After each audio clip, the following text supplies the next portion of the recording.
Glória a Deus. Diz assim, primeira carta de Pedro, capítulo número 2, versículo número 9. Vocês, porém, são geração eleita, sacerdócio real, nação santa, povo de propriedade exclusiva de Deus, a fim de proclamar as virtudes daquele que os chamou das trevas para a sua maravilhosa luz. Antes vocês não eram povo, mas agora são povo de Deus. Antes não tinham alcançado misericórdia, mas agora alcançaram misericórdia. Glória a Deus. Você sabe quem você é? Porque quando nós não sabemos quem nós somos em Deus, nós, queridos, começamos a ter um conflito interno quando não sabemos. E nós acabamos não nos posicionando por não sabermos quem somos em Deus, e também não cumprimos o nosso propósito por não sabermos. Mas quando nós tomamos conhecimento de quem nós somos em Deus, isso causa uma mudança não somente na nossa vida, mas também na vida das pessoas que nos cercam, na vida daquelas pessoas que Deus colocar à nossa volta, o nosso caminho. Então aqui ele fala: vocês, porém, são geração eleita. Então aqui Deus ele está dizendo quem nós somos nele, que aquele que ele escolheu, todos esses que ele escolheu, ele formou, querido, um povo. É formada uma geração por todos aqueles que são escolhidos por Deus. Então Deus ele se revelou a nós. Se ele ainda não se revelou a você, ele vai se revelar. Então diz assim, que nós somos a geração eleita e o sacerdócio real. Na antiga aliança, no Antigo Testamento, a tribo de Levi era a tribo escolhida, para que dali Deus escolhesse um sacerdote. Então, o sacerdote, a pessoa escolhida para ser um sacerdote, ela não poderia ser um rei. Ela era escolhida para exercer a sua função como sacerdote. O sacerdote é aquele que se coloca diante de Deus em favor do povo. Então ele vai levar a necessidade do povo a Deus. Então ele se coloca ali no meio, entre o povo e Deus. Ele é aquele que vai interceder pela sua própria vida e também pela vida do povo. Então o sacerdote era a pessoa que tinha que se santificar, porque ele tinha que se apresentar a Deus e ele tinha que ter uma vida separada, uma vida santa, uma vida consagrada ao Senhor. Então, quando Deus queria escolher alguém como sacerdote, escolhia da tribo de Levi. E quando Deus queria escolher alguém para ser rei, também o rei não poderia ser rei e sacerdote. E o rei era aquele que era chamado para governar, para reinar, para guerrear as batalhas, guerra do Senhor, para sair à frente do povo e guerreava contra os inimigos e trazia a vitória a Deus, fazia com que o nome do Senhor por meio das vitórias fosse engrandecido e trazia a vitória também ao povo de Deus. Mas aqui fala a respeito da nova aliança que foi feita por meio de Cristo. Essa nova aliança que foi feita por meio do sangue que ele derramou, essa aliança, querido, ela faz com que nós espiritualmente venhamos ter essas funções, tanto a função de sacerdote como a função de rei. Então, todo filho de Deus tem essas duas funções. A pessoa não somente é um filho de Deus, mas ela diante de Deus, ela deve se apresentar como um sacerdote, consagrar a Deus a sua vida, se santificar, para poder interceder em favor da sua vida e em favor das outras pessoas. E também exercer a função de rei, de governar, de guerrear as guerras do Senhor. E diz aqui, nação santa. Então, fala que nós somos a nação santa. Assim como Israel, no passado, Deus escolheu os filhos de Jacó, os 12 filhos de Jacó, e da descendência desses 12 filhos foi formada a nação de Israel. E essa nação foi a nação escolhida por Deus. E era menor, se comparando às outras nações, era a menor. Mas Deus escolheu essa nação, para que essa nação, dentre as outras nações, ela fizesse a diferença entre as outras nações. Então, ele chamava a nação de Israel de nação que é santa. Igualmente nós da nova aliança. Essa nação santa são formados por todos aqueles que são filhos de Deus, que foram redimidos pelo sangue de Cristo, povo de propriedade exclusiva de Deus. Então está dizendo que esse povo, ele tem um dono, um proprietário, que é Deus. Ele é o dono desse povo. Então ele tem a responsabilidade, o cuidado para com esse povo. Ele é o rei desse povo. E diz aqui, mas para qual o propósito disso? Por que Deus nos torna, geração eleita, sacerdócio real? Ele nos atribui essas funções, nos vê como nação santa, como povo de propriedade exclusiva, porque Ele nos comprou por meio do sangue de Cristo. Então nós pertencemos a Ele, a fim de proclamar as virtudes, ou seja, o poder daquele que os chamou das trevas para a sua maravilhosa luz. Aqui está o propósito. Ele nos chama a fim de proclamar, de anunciar, de forma, querido, pública, anunciar, apregoar, transmitir o poder daquele que nos chamou. Você crê que Deus te chamou? Então, se você crê que Deus te chamou, querido, você tem que fazer o que Ele te chamou. Você tem que proclamar esse poder. E aonde está esse poder? Está dentro de você. Você que é um filho de Deus, que tem o Espírito Santo habitando em você.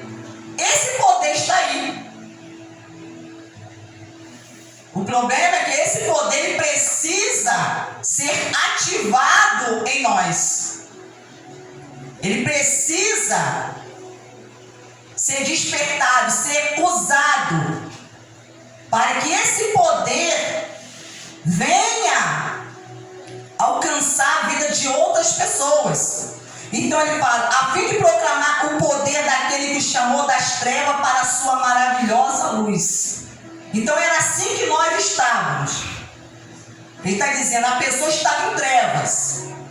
A pessoa estava aliançada, dominada pelo diabo, na escuridão, na cegueira espiritual.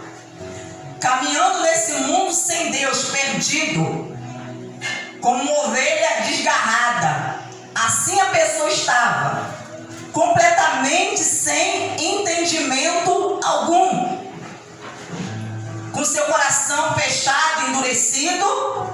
E ele então, ele fez o que? Ele nos chamou, ele nos tirou das trevas, do império das trevas, e nos levou para a sua luz, a sua maravilhosa luz.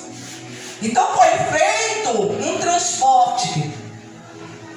Nós estávamos nas trevas e ele fez um transporte que nos trouxe para luz. Ou seja, nos mudou de posição. Mudou para mudar a nossa vida. Antes vocês não eram povo. Então quando a pessoa está em treva, a pessoa não é reconhecida como povo de Deus. É alguém que está ali no mundo, mas não sabe de onde vem nem para onde vai. Alguém que está completamente perdido e sem direção. Assim estão as pessoas que estão em treva. Então todo aquele que está em trevas está assim. Antes vocês não eram povo, não fazia parte do povo de Deus, mas agora são povo de Deus. Então Deus, ao se revelar a nós então passamos a crer nele, o recebemos e ele então nos aceita como integrantes, membros do seu, fazendo parte do seu povo. Mas agora são povo de Deus. Antes não tinham alcançado misericórdia, mas agora alcançaram misericórdia. Agora eu quero que você preste atenção aqui.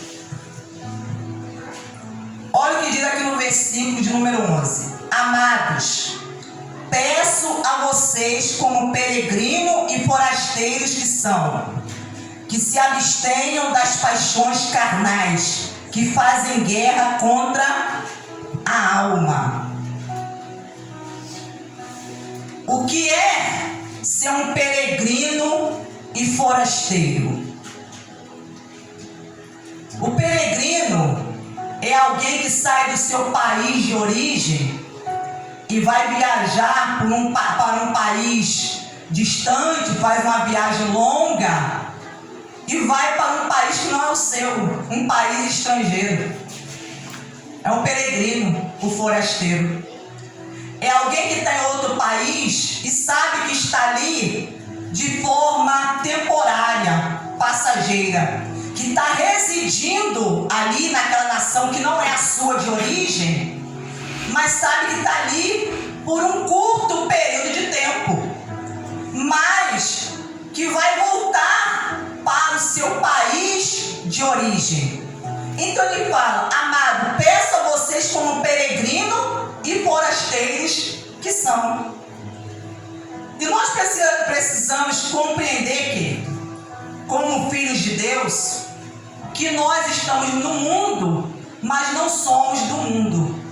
E por isso não podemos permitir que o mundo venha nos influenciar, a ponto de essa influência impedir os propósitos de Deus na nossa vida. Porque a verdade é que isso está acontecendo com muitas pessoas que são filhos de Deus. Que o mundo, a influência, o sistema do mundo está impedindo os propósitos de Deus de se cumprir na sua vida. Você tem que entender que você nasceu para cumprir um propósito, uma missão. E vai chegar o grande dia que nós vamos ter que dar conta dessa missão, a qual nos foi designada. Então, se você não compreender isso, que você é um peregrino e um forasteiro, que você está aqui nesse mundo apenas de passagem, que temos data de validade, e que a qualquer momento essa data pode expirar, você não vai conseguir cumprir os propósitos de Deus. Porque tem pessoas pensando que elas vão viver aqui nesse mundo de forma permanente, que elas não vão morrer. Mas não é isso que a Escritura ela diz. Mas o que acontece? O pecado ele acaba enganando levar a vida de uma forma, às vezes, irresponsável, porque não está compreendendo o propósito pelo qual ela está aqui. Então, como peregrinos e forasteiros, nós temos que entender que precisamos cumprir o nosso propósito no tempo que ainda nos resta. Esse tempo que ainda nos resta em vida, nós precisamos cumprir esse propósito. Mas para cumprir esse propósito, ele diz assim: amados, peço a vocês como peregrinos e forasteiros que se abstenham das paixões carnais. Querido, as paixões carnais, ela nos impede de cumprir a nossa missão, de ser quem Deus diz que nós somos. As paixões carnais, os desejos carnais. Por isso ele diz: abstenham-se. O que é você se abster? É você se privar, é você negar, é você não permitir que essas paixões te dominem, controle a sua vida de tal forma que você não consiga cumprir o que Deus disse. Aí Deus fala: você é a geração eleita, eu escolhi você, você faz parte do meu povo, eu comprei você, você é minha propriedade, você é teu dono. Você é uma nação santa, você foi chamado para ser sacerdote e rei. Aí quando você não compreende isso, você se deixa dominar por essas paixões, o que acontece, querido? Você acaba aceitando aquilo que o diabo diz, e você acaba aceitando aquilo que as pessoas usadas pelo diabo também diz. E que muitas vezes são o quê? Mentiras. Mas você acaba aceitando e acatando por você não acreditar e não assumir quem de fato você é. Então, quando você não assume o que Deus diz que você é, você vai acabar assumindo aquilo que o diabo diz que você é. Porque ele é mentiroso e pai da mentira. Então, muitas pessoas estão acreditando nas mentiras do diabo. Porque ou eu vou acreditar no que Deus diz a meu respeito, ou eu vou acreditar naquilo que o diabo está dizendo a meu respeito. Então o diabo, ele vai dizer que eu não sou filho de Deus, que eu não fui escolhido por Deus, que eu não faço parte do povo de Deus, que eu não tenho condições de cumprir o que Deus está dizendo para mim. Então ele vai me dizer um monte de coisas para tentar me persuadir, me convencer que eu não posso. Que tudo que Deus diz aqui são mentiras.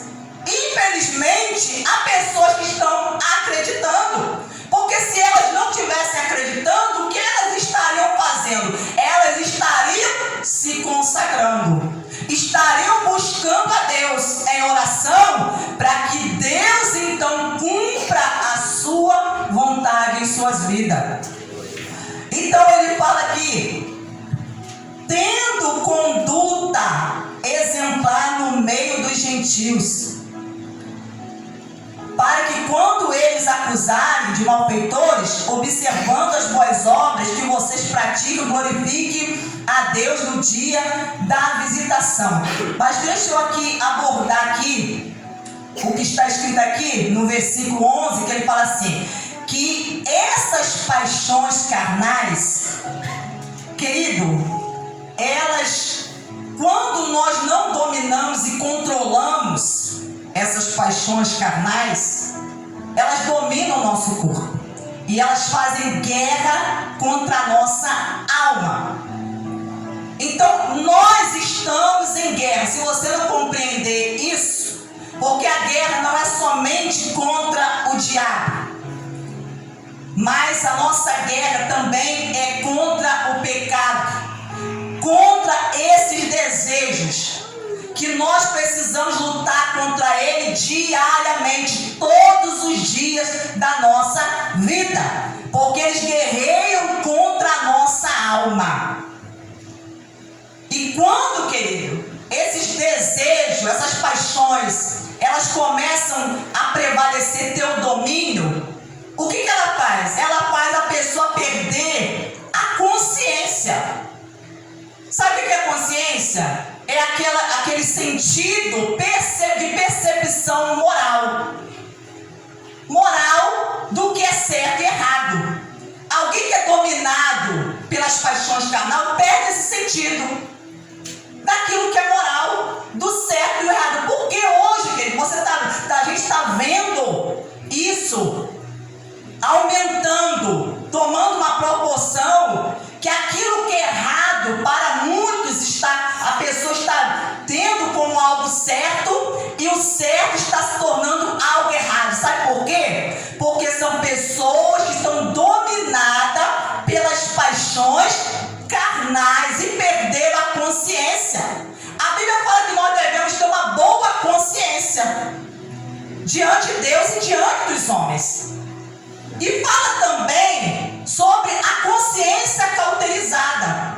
Quando alguém tem uma consciência cauterizada, isso quer dizer que a pessoa perdeu a sensibilidade.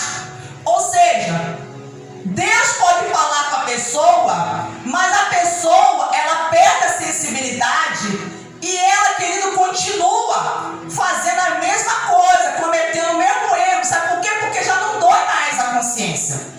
A consciência não pesa mais, já não dói mais. E isso impede a pessoa de se arrepender, porque ela já perdeu essa sensibilidade. Então, olha o perigo das paixões carnais controlar a nossa vida. A pessoa perder a capacidade de julgamento. Você perder a capacidade de você discernir as coisas. O juízo. Quantas pessoas que você vê que parece a pessoa perdeu completamente o juízo. As pessoas estão fazendo coisas, querido, que estão deixando as pessoas assustadas. Terríveis. Coisas terríveis que vocês veem e falam, meu Deus, nem um animal age assim. Nem um animal age assim, mas seres humanos estão agindo assim. Porque a pessoa está controlada por esses desejos carnais, essas paixões carnais. Então ela vai perder essa capacidade de julgamento. Então o errado passa agora a ser certo. E a pessoa não está nem aí. E se alguém às vezes for falar alguma coisa, a pessoa ainda zomba e ri da cara da outra pessoa. Porque a pessoa já perdeu isso. A pessoa, ela perde a capacidade de entender, de compreender as coisas. Começa a agir como alguém que não tem juízo. Alguém que perdeu a razão, está fora de si, alguém que está louco. Então você vê, por isso que Deus ele fala, para nós fazermos, querido, morrer, ele fala, se abstenha das paixões carnais, não deixe isso te dominar. Não deixe. Isso é uma advertência para os filhos de Deus, para o povo de Deus, tendo conduta exemplar no meio dos gentios.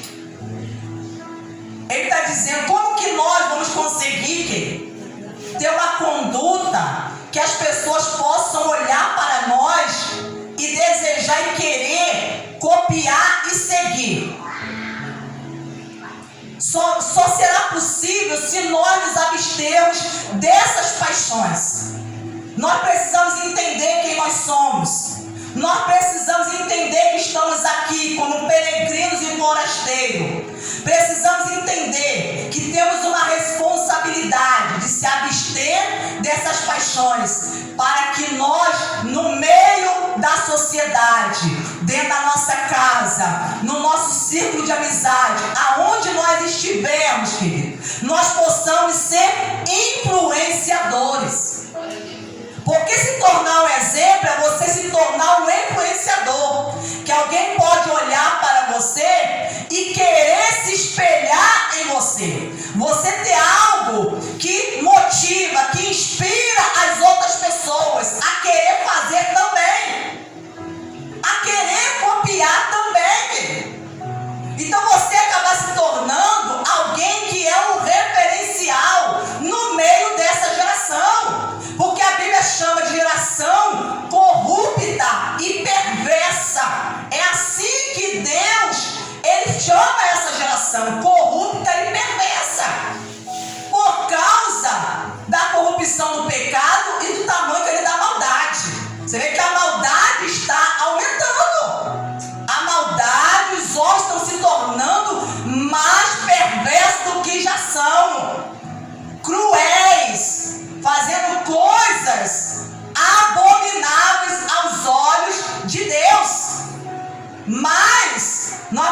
precisamos entender o quê? Que Deus nos chamou para que nós venhamos nos tornar exemplo para essas pessoas. Para essas pessoas. Tendo conduta exemplar no meio dos gentios. Os gentios é as pessoas que não creem em Deus. As pessoas que não têm uma aliança com Deus. Todas as pessoas que não são cristãs, que não seguem a Cristo. Então essas pessoas são gentios. Então ele fala que nós devemos ter um comportamento exemplar no meio, querido. No meio. Porque não tem como nós vivermos dentro de uma bolha. Você precisa estudar. Você precisa sair de casa, pagar a sua conta. Você precisa, às vezes, fazer um curso. Você precisa trabalhar. Você vai à igreja. Você vai na casa de alguém. Você vai no hospital. Você vai se relacionar com outras pessoas. Porque não tem como você estar nesse mundo e você querer se excluir de tudo e de todos e querer viver dentro de uma bolha. Vai chegar um determinado momento que você vai ter que falar com as pessoas. Você vai ter que se aproximar das pessoas. Mas é aí que está. Você se aproximar para você influenciar as pessoas ou para você ser influenciado por elas? Em qual posição você está? Qual posição? Porque só existem essas duas. Ou você vai influenciar as pessoas, os gentios, aqueles que não são de Deus, que não creem em Deus, ou você vai ser influenciado por eles, a você abandonar sua fé, a você querer fazer coisas erradas, agir de maneira que desagrada a Deus.